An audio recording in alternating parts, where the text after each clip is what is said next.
මොකක්ද කතායාවේස් ගැන cabin crew විතරක් නෙවෙයි දෙයියනේ තව ජෝ මට ගණන් කරගන්නට යද්දි මට කවුරුත් හිටියේ නැහැ තියෙන්න ඕනේ ද මං එහෙම කිව්වම ඔයාලා සමරගිරි දෙන ඉතින් මෝඩේ නේ අපි ඇප්ලයි කරන එකටනේ අපි යන්නේ එහෙම වෙන්නේ නැහැ හැම වෙලෙම එනිසා ගන්නවා කතායාවේසිගේ මේ දේවල් ටික දැනගෙන ඔයාලා ඒ දේවල් නොදැන ගිහිල්ලා හැරිලා ආපු ළමයි ගොඩාක් ඉඳගෙන ගියොත් කතරගම නොදැන ගියොත් අතරමඟ කියනවා වගේ පොයින්ට් එකක් අපි අද කතා කරමු කටායාවැසල තියෙන මේන් පොයින්ට් එක. ඒක දැනගෙන අනිවාර්යෙන් යන්න. මොකද ගොඩාක් අයට ඒදී දැනගන්න වෙන්නේ නැති දෙයක්. ඒක මම වීඩියෝ එකේ අන්තිමටම කරා.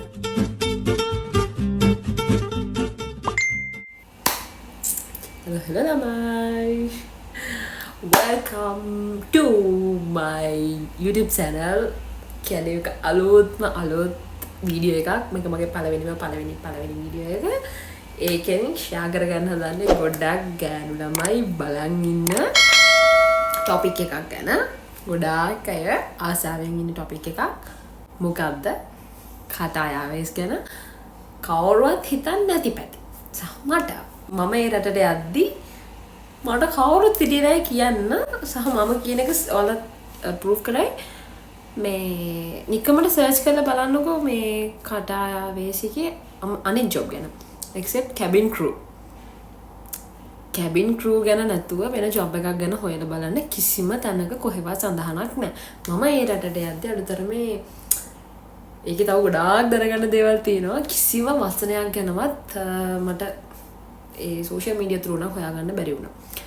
social media වල ගත්තොත් මොනවද තියෙන videos? How to become a cabin crew, how to pass cabin crew interview, how to make a CV for applying cabin crew.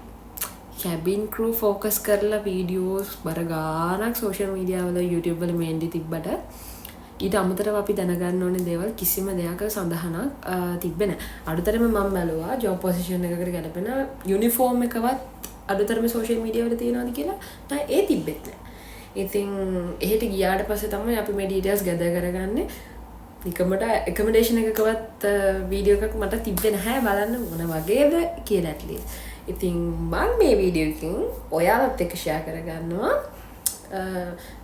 මගේ පැත්තෙන් කියන්නේ ගර්ල්ස්ලට මේ වගේම තමයි බොයිස්ලටත් එකමඩේෂන් මගේ හැමදේම A to Z ඔයාලා නොහිතන පැති කවදාවත් මේ දේවල් නොදැන ඒ කියන ඒවියේෂන් ටයිප් ජොබ්ස් වලට ස්පෙෂලි ඉන් කටායාවේස් මම අනිත් ඒවා ගැන කියන්න දන්නේ නැහැ මගේ එක්ස්පීරියන්ස් එක අනුව කටායාවේස් එකේ මේ දේවල් ටික දැනගෙන ඔයාලා ඇප්ලයි කරන්න. ඒක ඕකේ නම් විතරක් යන්න. මොකද ඒ දේවල් නොදැන ගිහිල්ලා හැරිලා ආපු ළමයි ගොඩාක් ඉන්නවා. ඒක නිසා දැනගෙන ගියොත් කතරගම නොදැන ගියොත් අතරමඟ කියනවා වගේ. අපි දැනගෙන යන්න ඔයාලා ආසාය මේ ෆීල්ඩ් එකට ඇප්ලයි කරන්න ආසාය මේ වීඩියෝ එක බලන්න. හොඳයි කියලා හිතනවා නම් ලයික් කරන්න සහ මෙහෙම මේ ෆීල්ඩ් එකට ඇප්ලයි කරන්න ඉන්න කවර යාළුවෙක් ඉන්නවා නම් ඔයාලගේ මේක බලන්න නැති ඔයාලා ෂෙයා කරන්න හොඳයි කියලා හිතනවා සහ මොන හරි ප්‍රශ්නයක් තියෙනවා නම් ඔයාලා කමෙන්ට් කරන්න.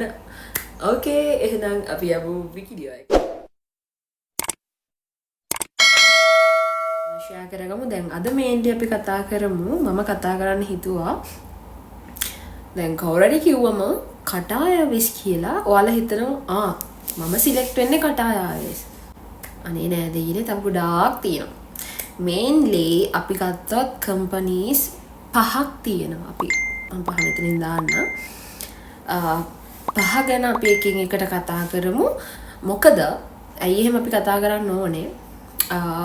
මොකද අපි සිලෙක්ට් වුණාට පස්සේ මම යන්නේ මෙන්න මේ කම්පැනි එකට. මම කරන්න යන්නේ මෙන්න මේ අදාළ දේවල් ටික කියලා අපි ඔළුවේ චිත්‍රයක් තියෙන්න ඕනේ. ද මං එහෙම කිව්වම ඔයාලා සමරගිරි දෙන ඉතින් මෝඩෙක්නේ. අපි ඇප්ලයි කරන එකටනේ අපි යන්නේ. එහෙම වෙන්නේ නෑ හැම වෙලෙම. මොකද ඔයා එකකට ආසාවට ඇප්ලයි කරාට එකකට නෙමෙයි අපි කොටක් ඇප්ලයි කරන්න පුළුවන්.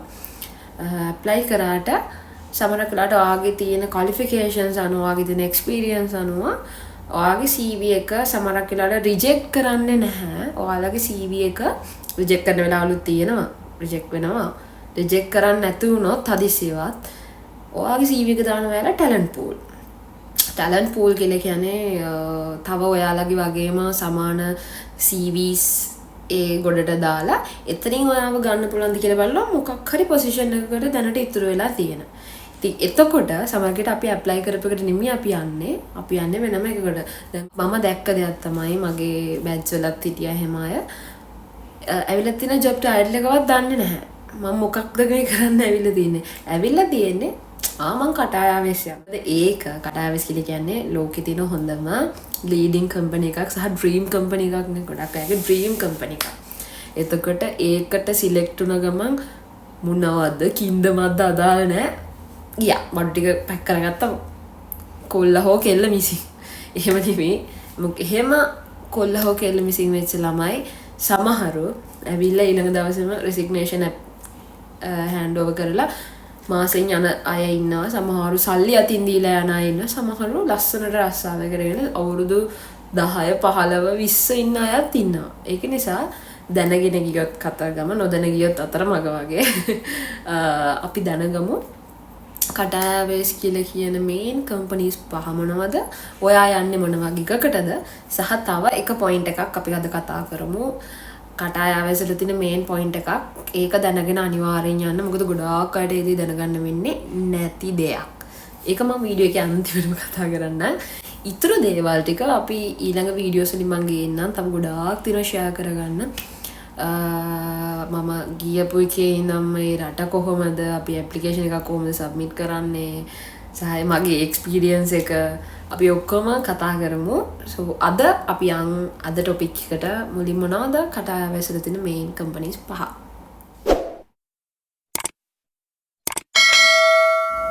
ඕකේ. මං කිව්වා අර කම්පනීස් පහේ පළවෙනි කම්පැනි එක තමයි මොකද්ද?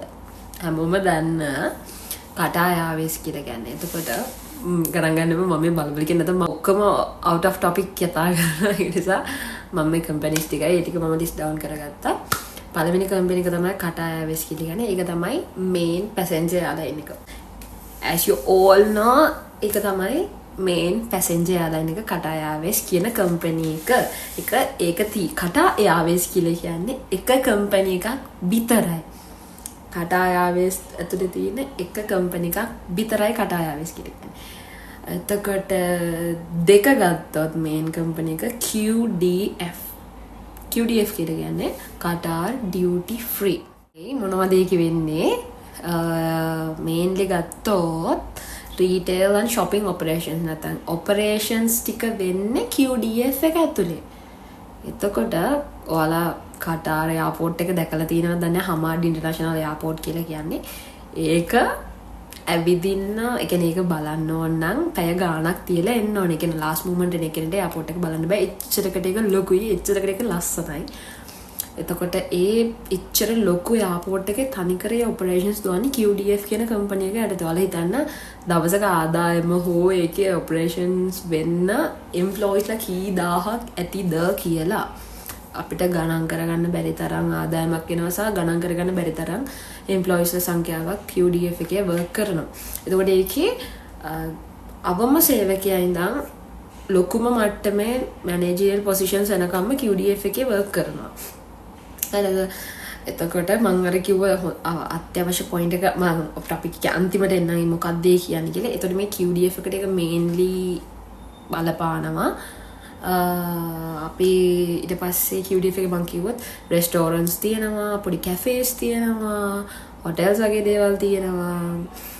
ඊට පස්සේ අනිත් පැත්ත ගත්තොත් PNC perfumes and cosmetics තව ගොඩාරියක් දේවල් සෙල් කරනවා. රීටේල් සහ සෙලින් මේ හැම පාර්ට් එකක්ම ඔපරේෂන්ස් වෙන්නේ QDF කම්පැනි එක through. හරිද? ඕකේ. ඊට පස්සේ තුන්වෙනි එක තමයි Qatar Aviation Services කියලා කියන්නේ. ඒ අපි ඒකට කියනවා CAS කියලා. ඒ කියන්නේ එයාපෝට් එකට ගියපුවා දැකලා ඇති. දැන් Qatar Airways කියලා කියන්නේ බර්ගන්ඩි යුනිෆෝම් එකනේ. ඒත් දැන් CAS එක කියන්නේ බ්ලූ කලර් යුනිෆෝම් එකක්. බ්ලූ කලර් විතරක් නෙමෙයි. මොකද එයාපෝට් එකේ කියන්නේ ෆ්ලයිට් එකේ අපි ග්‍රවුන්ඩ් එකේ වර්ක් කරනවා නම් සමහරු ස්මාර්ට් කැෂුවල් වගේ ටැග් එකක් දාගෙන යනවා සේෆ්ටි ෂූස් දාලා. නැත්තම් අපි මේන්ලි අඳුරගන්නේ යාලා බ්ලූ කලර් දාගෙන ඉන්නවා. යාලා කාස් එකේ තමයි කියන්නේ. ඒතර කාස් එකකින් කරන්නේ මොකද්ද?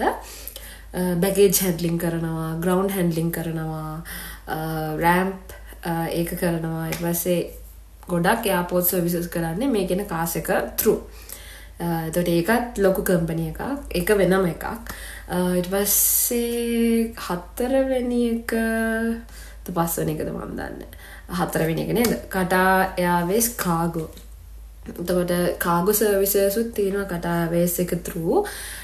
Qatar Airways එකේ කාගෝ සර්විස් එක කියන්නේ air freight. එහෙම නැත්නම් කාගෝ සර්විසස් ඔක්කොම කරන්නේ ඒක through. ඊට පස්සේ අන්තිම කම්පැනි එක තමයි Qatar Executive කියලා කියන්නේ. ඔයාලා අහලා තියෙයි private jet service එකක් තියෙනවා Qatar Airways එකට. ඒකට private jet උයි business services business වලට aviation services දෙන්නේ executive ඒකට වෙනම කම්පැනි එකක් තියෙනවා. ඔය main companies 5 එකතු වෙලා තමයි Qatar Airways කියන ඒ ලොකු ඒක හැදිලා තියෙන්නේ මේ කියන පොඩි නෑ මේ කියන කම්පැනිස් 5 එකතු වෙලා තමයි මේ විශාල ලොකු ගහ හැදිලා තියෙන්නේ. ඒතර මේකට සපෝට් වෙන තව පොඩි groups ගත්තොත් අල්මහා සර්විස් එකෙන් කරන්නේ කාඩාරි ෆ්ලයිට් එක හොයාගන්න බැරි නම් එහෙම නැත්නම් ලොයල්ටි කස්ටමර්ස්ලා ඉන්නවනේ අපේ ඒ කස්ටමර්ස්ලාට ඒ සර්විස් එක ප්‍රොවයිඩ් කරන්න. ඒ කියන්නේ යාළුව එක්කගෙන ගිහිල්ලා යාළුවට පර්සනල් සර්විස් එක දෙනවා. ඒ කියන්නේ අල්මහා සර්විස් එකෙන් ඒ ගර්ල් කෙනෙක් හරි බොයි කෙනෙක් හරි එවලා ඒ අදාළ කස්ටමර්ම එයාගේ අදාළ ෆ්ලයිට් එකට ගිහිල්ලා බස්සන ඒ පුළුවන් උපරිම හොස්පිටැලිටි එකක් දෙන එක තමයි යාළුවා කරන්නේ. දැන් අපි උනත් එම්ප්ලොයි කෙනෙක් එහෙට යද්දී අපිට මේ බැගේජ් එකවත් ගන්න දෙයක් නැහැ. අපිට තියෙන්නේ අපේට මේල් එකක් එනවා. ඔයා යන්න තියෙන අල්මහා සර්විස් එකට ගිහලා අපි ගිහලා પાස්පෝර්ට් එක දීලා අපේ ෆින්ගර්ප්‍රින්ට් එක දෙනවා. එච්චරයිමයි අපිට කරන්න තියෙන්නේ. අල්මහා සර්විස් එකේ ගර්ල් කෙනෙක් හරි කාව හරි අපි ප්‍රොවයිඩ් කරනවා. එයා අපි එක්කගෙන ගිහිල්ලා අදාළ ට්‍රාන්ස්පෝර්ට් එකට අපි බාර දෙනවා. ඒකෙම තමයි අපේ බැගේජ් දෙකත් ගෙනල්ලා ඒ අදාළ තැනට දෙනවා. ඒ ඔක්කොම ප්‍රොවයිඩ් කරන්නේ අල්මහා සර්විස් එකේ. මාරම හොඳ සර්විස් එකක්. ඒකත් ඒ සබ් ගෲප් එකක්. එතකොට Qatar Airways catering company ලංකාවේ ගොඩක් අය දැකලා ඇති chefලා ගොඩක් ලංකාවේ මම දැකලා තියෙනවා join වෙන්නේ මේ කියන catering service QACC කියලා කියනවා. එතකොට flights වලට අපිට කෑම meal එක provide කරන්නෙත් එයාලමයි. තව මම කියාගෙන යන්නම් ඒ වෙලේ ඉතුරු ටික මේ Qatar Discover Qatar කියලා තියෙනවා. මට තියෙනවා Qatar Airways Holidays තියෙනවා. Qatar Distribution Company QDC කියලා තියෙනවා. ඔය කියන පොඩි සබ් කම්පනීස් සබ් ගෲප්ස් අර කියන එකට එකතු වෙලා වර්ක් කරනවා. එතකොට ඔයාලා ජොයින් වෙද්දී ඔයාලගේ අනිවාර්යෙන් ඔළුව අයිඩියා එකක් තියාගන්න මම මේ යන්නේ Qatar Airways එකටම නෙමෙයි. හැම වෙලෙම මම යන්නේ හැම වෙලේ දැන් සිලෙක්ට් වෙච්ච ගමන් අපි හිතන්නේ මොකද මම Qatar Airways සිලෙක්ට් කරනවා නෑ. ගියාට පස්සේ තමයි ඔළුවට යන්නේ මේක මෙහෙම එකක් නේ කියලා. එහෙම වෙන්න එපා. ඔෆර් ලෙටර් එක මම බලන්න ඔයාලගේ කම්පැනි එක ෆුට් නෝට් එකේ යට නෙමෙයි උඩ එකේ තියෙනවා. මොකද්ද කම්පැනි එක කියලා ඒක බලන්න හරියට මොකද්ද කම්පැනි එක මොකද්ද කරන්න තියෙන්නේ කියලා හොඳට හොයන්න මේ කම්පැනි එකේ මට මොනවද කරන්න තියෙන්නේ කියලා. ඒව හොයලා තමයි ඔයාලා අනිවාර්යෙන් සෙකන්ඩ් ස්ටෙප් එක මම මේ ඔෆර් එක ඇක්සෙප්ට් කරනවද නැද්ද කියලා ගන්න ඕනේ. මොකද ඔෆර් එක ඇක්සෙප්ට් කරාට පස්සේ ඔයාලට කිසි දෙයක් කරන්න බෑ. ඊට පස්සේ දැන් එහෙම කළා යන්න නැතුව ඉන්න තීරණය කරලා තවට ආයෙ ඇප්ලයි කරන්නත් බැරි වෙනවා. ඊට පස්සේ එබලේ තීරණය කරන්න මොකක්ද ඊට පස්සේ ඊළඟ ස්පෙෂල් ටොපික් එක තමයි ග්‍රේඩ් සිස්ටම් එක. ඔයාලා අහලත් ඇති සමහරක් විට අහලා නැතුවත් ඇති. මම නම් අහලා තිබ්බේ නෑ. නිකන් හිතන්නකෝ දැන් මම මෙහෙම ප්‍රශ්නයක් අහන්නම්. අපිට හිතන්නකෝ ග්‍රේඩ් මම නිකන් 3ක් ගන්න මේනි ග්‍රේඩ් 1 2 3. ඔයාලා හිතන හැටියට මේ තුනෙන් මොකද්ද ලොකු මොකද්ද පොඩි? ඒ කියන්නේ grade 1 ද ලොකු grade 2 ද ලොකු grade 3 ද ලොකු මට නම් හිතා ගන්න පුළුවන්කමක් තිබ්බේ නැහැ. යන ගම මම දන්නෙත් නැහැ මට අහන්න පුළුවන්කමක් තිබ්බෙත් නැහැ කාගෙන්වත්. එතකොට දැන් මේ grade system එකෙන් තමයි ඔයාලගේ salary scale එක වෙනස් වෙන්නේ. ලෝයිට ලැබෙන benefits ඔක්කොම වෙනස් වෙනවා ওই grade system එක. ඒ වල ප්‍රසාද විතරක් නෙමෙයි ඔයාලගේ promotions ඒ කියන්නේ ඔයාලකට join වුණාට පස්සේ අපිට ප්‍රොමෝෂන් එකක් නැත්නම් අපි ඉඳලා වැඩක් නැහැ නේද? අපේ සර්විස් එකත් එක්ක අපේ එක්ස්පීරියන්ස් එකත් එක්ක අපි උඩට යන්න පුළුවන්කමක් තියෙනවා. ඒ කියන ඔක්කොම ප්‍රොමෝෂන්ස් ඩිපෙන්ඩ් වෙනවා ඔයා මේ යන ග්‍රේඩ් එක මත. එතකොට ඔයාගේ ඔෆර් ලෙටර් එකේ ඔෆර් එක ඇක්සෙප්ට් කරලා පස්සේ ඔෆර් ලෙටර් එක එනවා අපේ. ඒකේ තියෙනවා අනිවාර්යෙන් ඔයා මොන ග්‍රේඩ් එකකටද ජොයින් වෙන්නේ. ඉතින් අර අයිඩියා එකක් නැති ළමයි යනවා. ගියාට පස්සේ තමයි අයිඩියා එක ගන්න මේ ග්‍රේඩ් එක මෙහෙමනේ. ඇයි මං ආවේ කියලා ඊළඟ දවසේම resignation එක දීලා ඒ ළමයි යනවා ඇත්තටම පුදුම අපරාධයක් ඒක. ඉතින් මම කිව්වොත් දැන් මේ grade එකේ grade 1 කියන එක තමයි අඩුම salary එක. grade 2 ඊට පස්සේ grade 3 grade 4 grade 5 mainly ගන්නේ 5 කොහමද 9 10 වෙනකම තියෙනවා මම දන්න හැටියට. ඒ කියන්නේ experience ගොඩාක් තියෙන ඕනේ ඒකට. එයාලා grade 9 10 ඒවටත් යනවා. එතකොට grade 1 නම් දන්න කෙනෙක් යන්න එපා. මගේ experience එක අනුව මම අහලා තියෙන දේවල් එක කියන්නේ grade 1 grade 2 කවදාවත් යන්න එපා. grade 1 ගියාම මොකද වෙන්නේ? කවදාවත් promotion එකක් නම් ගන්න වෙන්නෙම නැහැලු. මොකද grade 1 ගොඩක් ගන්නේ පොඩි දේවල් වලට. මම කියන්නේ grade 1 ගන්නේ cleaning services ඒව නෑ. සමහර කලාවට grade 1 එක්කෙනාට වඩා cleaning services වල ඉන්න අය salary එක වැඩියෙන් ගන්නවා. ඒතර grade 1 යන අයට salary එකත් ගොඩාක් low. ඒ වගේම benefits ගැන නම් මම දන්නේ නැහැ. grade 1 එකේ salary එක ගොඩාක් low. promotion එකක් කවදාවත් ගන්න වෙන. grade 2 තෙම අවම යනවා නම් grade 3 යන්න. මම කියන්නේ නෑ මේ යන්න එපා කියලා. තීරණය කරන්න. මගේ අපි දන්න දේ අනුව කියන්නේ promotion එකක් ගන්න බලාගෙන ඉන්නවා නම් ඉස්සරහට කටායවැස් එකත් එක්කම grow වෙන්න හිතාගෙන ඉන්නවා නම් grade 3 යන්න. grade 2 හොඳයි. සාමාන්‍යයෙන් ලංකාවේ job එකක් කරන කෙනෙක්ට ඒ salary එක ගත්තම සමහරකට ඒක එයාට survive වෙන්න ඇති වෙයි. grade 2 එකේ salary එක එක විතරක් බලනවා නම් grade 2 ගියර කමක් නැහැ. නැතුව අර තමන්ට අනාගතයක් කටාවැස් එකත් එක්ක grow වෙන්න හිතනවා නම් අවම grade 3 වත් apply කරන්න. අනිත් එක තමයි ඔයාලගේ දවස් යනකොට මොකක් හරි position එකකට දැම්ම කියලා සමහරක් වෙලාවට ඔයාගේ CV කියලා reject කරන්නේ නැහැ. සමහරක් වෙලාවට reject කරන වෙලාවලුත් තියෙනවා. සමහරක් වෙලාවට reject කරන්නේ නැහැ. ඔයාගේ CV එක talent pool කියලා එකකට දානවා. ඒ කියන්නේ ඔයාගේ වගේම similar CVs තියෙන set එකක් එකතු කරලා ඔයාලා එතනක මොන හරි තැනක vacant උනා කියලා එකක් ඔයාගේ CV එක ගන්න පුළුවන් නම් එතනින් අරගෙන මේකට දානවා. දැන් එතකොට ඔයාගේ ඔළුවේ තියෙන්නේ මම මේක මොකක් හරි apply කරපු එකනේ. ඒකට සමාන නමක් තියෙන එකකින් තව position එකක් ආවොත් ඔයා සමහරකට පැනලා accept කරන. මොකද කටායවැස්නේ. company එක වැඩකුත් නැහැ. මොකද්ද කරන්න තියෙන වැඩකුත් නැහැ. ඔයා accept කරනවා. ගියාට පස්සේ තමයි දැනගන්නේ මොනවද කරන්න තියෙන්නේ කියලා. ඒක නිසා හොඳට බලන්න company එක, හොඳට බලන්න grade එක. අර එයාලා සමහරක් වෙලාවට කරන වැඩේ තමයි කියන්නේ. ගොඩාක් අය මට කියලා තියෙනවා. ගියාට පස්සේ මම apply කරේ මේකට නෙමෙයිනේ. මාව කරන් තින්නේ මේකටනේ කියලා කියනවා. ඉතින් ඒක company එකේ වැරදක් නෙමෙයි. ඔයා හරියට කියවන්න ඕනේ offer letter එක. සමහරක් company එකේ පැත්තෙන් කරන දෙයක් වෙන්නත් පුළුවන්. ඒක ඉතින් company එකට අපිට කාටවත් දොසක් කියන්න බෑනේ. ඒක අපේ වැරද්දක්. හොඳට කියවන්න මොකද්ද ඔයා මොකද්ද apply කරලා තියෙන්නේ ඒකට යන්න පුළුවන් නම් විතරක් accept කරන්න නැත්නම් withdraw කරන්න. මොකද withdraw කරොත් ඔයාට වාසිය ඔයාට තව එකකට apply කරන්න පුළුවන්කම තියෙනවා. හදිස්සියට ඔයා accept කරලා පස්සේ තීරණය කරොත් ඔයාට ආයේ position එකකට apply කරන්න බැරි වෙනවා. මොකද ඔයාලා යාට වංචාවක් නෙකරද මං එනවා කියලා එන්නේ නැහැ. ඒක ඔයාගේ පැත්තෙන් වැරද්දක්.